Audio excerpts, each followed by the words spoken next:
Guys, today I'm going to show you how to fix the BlueStacks lagging problem, so don't forget to subscribe to our channel. So open BlueStacks and open your settings here. Head over to performance, so select one car here to make BlueStacks run smoothing, or two cars here. Select the memory of gigabyte, so you're going to select 8 here.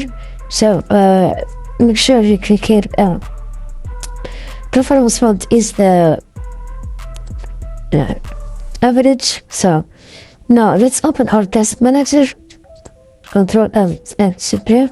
Click on task manager and search for BlueStacks. Click on BlueStacks and click on properties.